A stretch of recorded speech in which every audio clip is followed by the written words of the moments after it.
Hi everyone, we are still discussing introductory topics in view of your calculus course. In this section, we will examine simple factoring and factoring by grouping. Factoring is most likely the most important skill that you need to possess in order to have success in calculus. We're going to use it at all stages of the course, right from the beginning of limits and all the way till the end of curve sketching.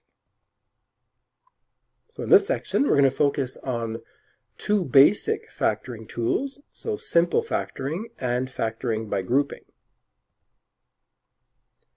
First, we should probably define what it means to factor.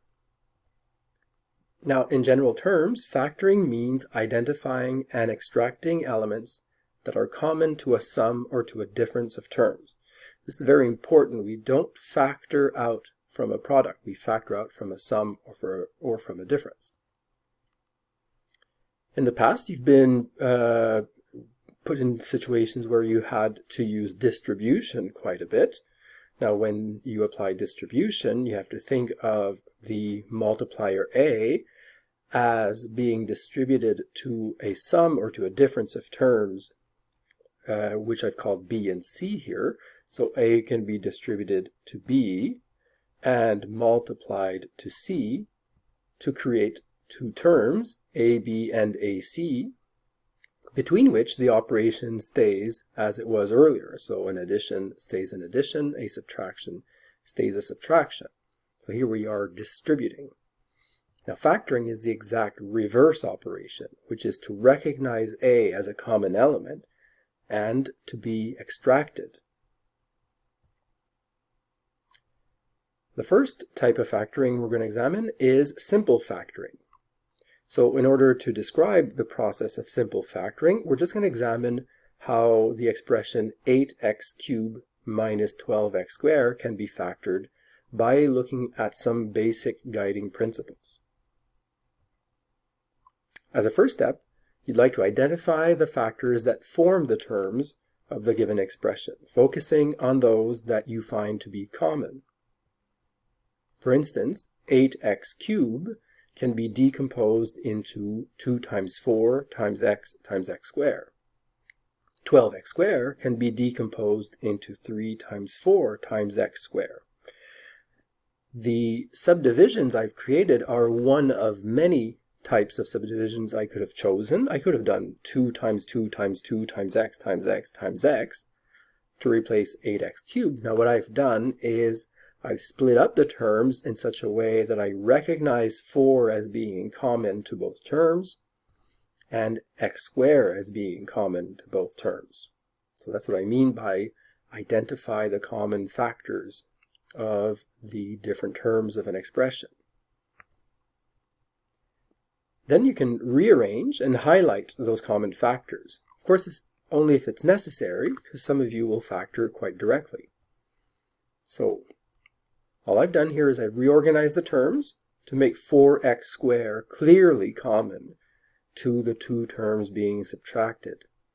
4x squared multiplies 2x, 4x squared multiplies 3. Those are the replacements for 8x cubed and 12x squared. The subtraction that takes place is still taking place. Use distribution in reverse, which I'm going to call factoring from this point on, to find a decomposed version of the original expression. So now that we've identified 4x squared as being what is most common about the two terms, we can think of 4x squared as the A in what we saw to be distribution earlier. So how would this A term have been distributed in order to create what we see? Well, we have to think of 2x as playing the role of B, and 3 as playing the role of C. The common A multiplier can then be extracted. So here's where we're applying distribution backwards, or factoring. We are mettre en évidence, for those who have heard it in French. So this would be our factored form. Okay, slightly harder now where we have a combination of different variables. So 5x squared y to the power 3 and 25x y to the power 4. I'm going to follow the same guiding principles as I did earlier in order to factor this expression. So first, I have decomposed each term of the expression in a way where the common factors are highlighted or separated. So both terms share a multiple of 5.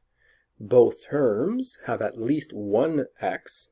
In fact, one of them has 2, but the other has only 1. And both terms have at least y to the power 3. And this is why I've emphasized 5xy to the 3 as a multiplier for x in the first case and for 5y in the second.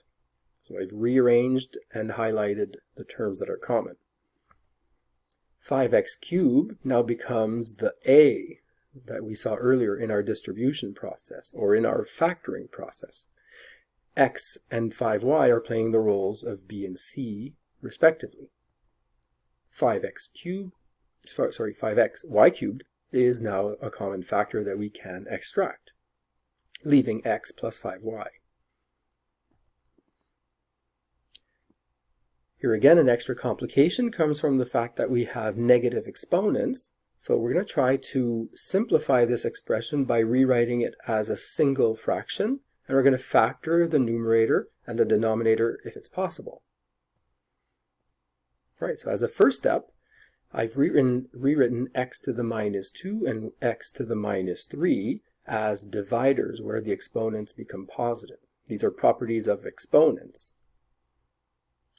Now we're dealing with two fractions that have different denominators, but we're not very far from having something common. In fact, the first fraction is simply missing an additional x, or a multiplication by x, to create the x cubed that the second fraction already has. So I've multiplied by x above and below in the first fraction, which is why it's now 4x y cubed over x cubed, minus 8y squared over x cubed. Common denominators allow us to regroup these fractions as a single fraction with the common denominator. Now the denominator is formed of a single term. Neither sum nor difference appears, so it cannot be factored more than it is. The numerator, however, is a difference of terms, and we're going to try to identify common elements that can be factored from it. You'll probably notice that both terms are multiples of 4, and both terms have at least y to the power 2. So we'll emphasize by rewriting each term with 4y to the power 2 as a separate term, or in a way that it is written separately. And 4y squared now becomes the common element that can be extracted. Our second approach to factoring could be done by grouping. Okay, and factoring by grouping involves situations where simple factoring is repeated. We're going to see that it's actually two simple factoring processes in one. Again, there are links to be made with distribution, or if you prefer with foiling, but it's harder to see than it was for simple factoring, so I'll skip. Grouping is worth considering as a factoring technique only when the expression is formed of 4 terms, and we'll see why in a second. So here's an expression where there are 4 terms. Now when we group, we're actually looking at each pair of terms separately. Notice how in the first pair of terms, a common a acts as a factor to ab and ac. In the second pair of terms, d is acting as a common factor to db and dc. So we could do single factoring or simple factoring on each pair where a is extracted from the first pair, d is extracted from the second. Now, the only reason why factoring by grouping will be successful here is because following this first step of simple factoring, common b plus c's now appear in both pair of terms. And therefore b plus c, being a common element, can be extracted. And that would leave a from the first term and d from the second, with the operation being an addition between them. So here's an applied example of this. We have a third degree polynomial here, what we call a cubic function. It's formed of 4 terms. and it's not necessarily natural to factor cubic functions, but we will at least attempt grouping by looking at the individual pairs of terms here. So in the first two terms, x squared is common to x cubed and 3x squared. 4 is a common factor of 4x and 12. So I've highlighted those common elements to the individual pairs. Then we can proceed by simple factoring on the first pair and on the second pair. So x squared is extracted from the first pair, 4 is extracted from the second.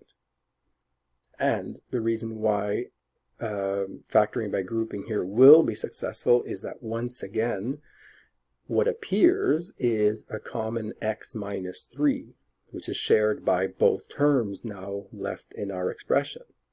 So x minus 3 can be factored, and that leaves x squared from the first term and plus 4 from the second. Last example here. Let's factor the expression 2xy squared minus 3x squared y squared plus 4x squared y cubed minus 6x cubed y cubed. Okay, so this is a slightly more intimidating polynomial or expression. Remember that before you launch yourselves into any more sophisticated methods, you always have to go back to the basics and at least examine the possibility of simple factoring. Now it's clear that every single term has x to at least a power 1 and y to at least a power 2. So xy squared clearly appears as a common factor of all 4 of the terms in the expression, and therefore can be factored. So you see how we didn't go for grouping necessarily right from the start. We looked for simple factoring first. Now what's left behind is, in our parentheses, a sum of 4 terms. And there are no common elements left. So then we'll look at the pairs and see if simple factoring can be applied to the pairs themselves. So in the first pair of terms, 2 minus 3x, there's nothing in common, so we'll just put an arbitrary 1. In the second pair of terms, 4xy minus 6x squared y, both are multiples of 2, both have at least 1x, and both have at least 1y. So 2xy is a common factor for that pair. I've highlighted 2xy in green, and it leaves 2 and 3x from the second term with the subtraction that's maintained. Now if we extract the 1 and the 2xy from each pair, again the magic occurs here where 2 minus 3x just happens to be common factor to both pairs of terms. So we can extract the 2 minus 3x, and we leave the 1 and the plus 2xy as its product, or as its multiplier.